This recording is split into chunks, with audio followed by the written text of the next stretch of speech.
दोस्तों, तो हम बात करेंगे कि कैसे हम MS एक्सेल अपने सिस्टम में ओपन कर सकते हैं। इसके बाद बात करेंगे उसमें आने वाले फीचर्स के बारे में और समझेंगे उसको बेसिक डिटेल्स के साथ साथ फॉर्मूला और डिटेल डिस्क्रिप्शन की। तो चलिए शुरू करते हैं।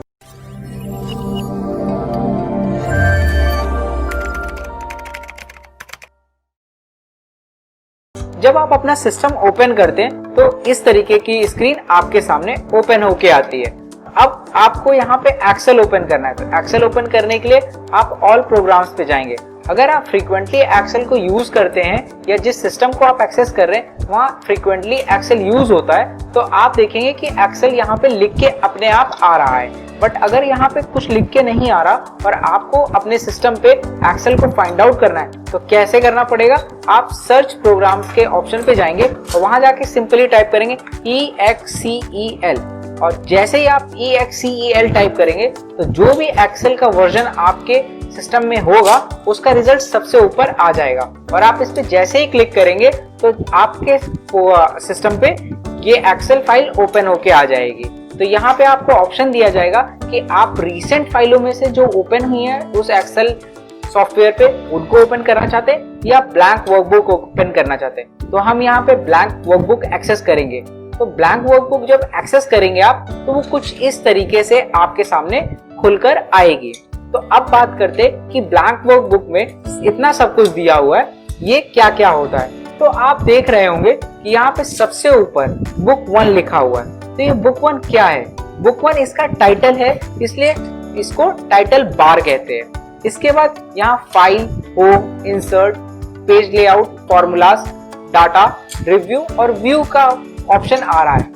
ये क्या है? ये इसके मेन्यू है, इसलिए इसको मेन्यू बार कहते हैं। और यहाँ पे हर एक के नीचे एक ये टूल्स दिए हुए हैं, तो इसलिए यहाँ पे इनको टूल बार कहा जाता है।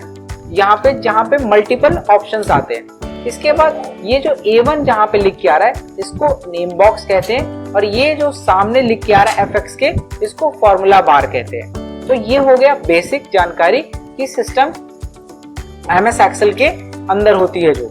इसके बाद बात करते हैं कि ये क्या चीजें हैं। ये जो वर्कशीट हमारे सामने ओपन हुई है इसको क्या कहते हैं। तो आप देख रहे होंगे कि ये A, B, C, D, E, F, ये जो अल्फाबेटिकल लिखे हुए हैं नंबरिंग, इनको हम कहते हैं कॉलम्स, क्योंकि ये सीधी सीधी लाइन है, जिनको खड़ी लाइनें भी कह सकते हो आप, इनको कॉलम्स कहते हैं। और ये जो 1, 2, 3, 4, 5, 6 ये जो लेटी हुई लाइनें हैं इनको हम रोज कहते हैं। और जब एक रो और एक कॉलम मिलते हैं तो उसको जो वो फॉर्मेशन होता है उसको सेल कहते हैं। जैसे कि यहाँ पे जिसको भी आप सेलेक्ट करेंगे तो उस सेल का नंबर यहाँ पे लिख के आ जाएगा। पहले कॉलम कौन सा है, फिर उसके बाद वो कौन सी रो पर है नेम बॉक्स में। तो आप देखेंगे कि आप जैसे जैसे यहाँ पे अलग अलग सिलेक्शन कर रहे हैं उसी तरह पे यहाँ नंबर नेम बॉक्स में अलग अलग नेम इंसर्ट हो रहा है। इसके बाद आप अगर यहाँ पे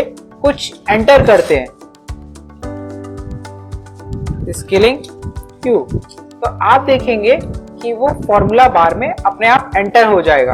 और अब आप इसको कंप्लीट कर चुके हैं तो उसके बाद इसको नीचे कर सकते हैं। तो आप देख सकते हैं यहाँ पे आप इसके बाद कुछ भी लिख सकते हैं। I want to learn MS Excel from scaling Q.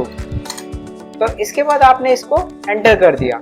और अगर आपको इसको एडिट करना है तो आपको सिंपली इसे सेलेक्ट करना पड़ेगा, इसी जिस सेल में आपने लिखा है उसको, और वहां से आप उसको मिटा भी सकते हैं। तो आप इसको मिटा भी सकते हैं। ये आपके रो और सेल का काम हो गया।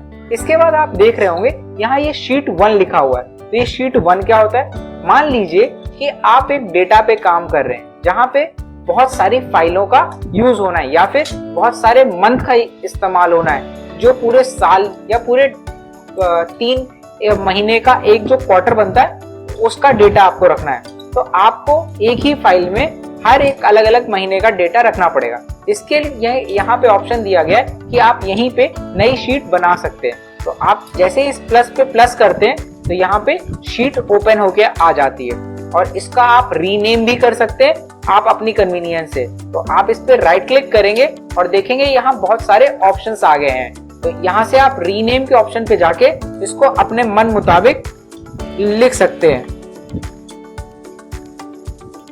जो भी आपको लिखना है आप उसको लिख सकते हैं। स्किलिंग यू 1, और यहाँ पे आप इसको अगर दोबारा से रीनेम करना चाहते हैं तो रीनेम के ऑप्शन पे आए,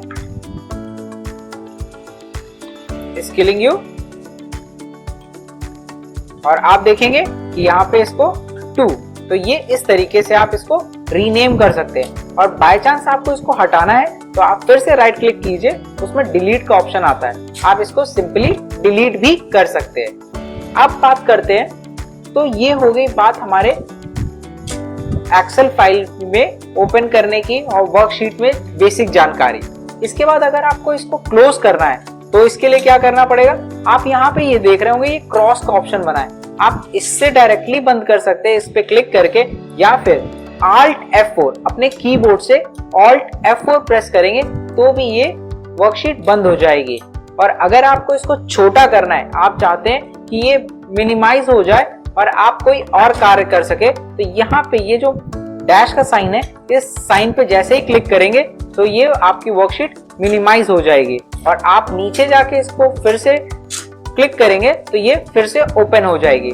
और अगर आप इसी फाइल को छोटे फॉर्मेट में खोलना चाहते हैं, मतलब आधी स्क्रीन पे खुले, तो यहाँ पे ये जो ऑप्शन है इसको यूज कर सकते हैं। तो ये जो है आपकी वर्कशीट, ये छोटे फॉर्म में आपकी स्क्रीन पे ओपन होके आ जाएगी, जिससे आप देख सकते हैं कि आप एक साथ मल्टीपल काम भी कर सकते हैं। और अगर आपको इसको रीस्टोर करना है तो आप इस पे दोबारा क्लिक करेंगे, ये इस तरीके से मैक्सिमाइज हो जाएगी। तो आई होप ये लर्निंग आपके काफी काम आएगी, और इसी तरीके से हम आगे बात करेंगे एक्सेल के बारे में और भी उसके फीचर्स के बारे में। तो हमारे साथ जुड़े रहिएगा। Thank you.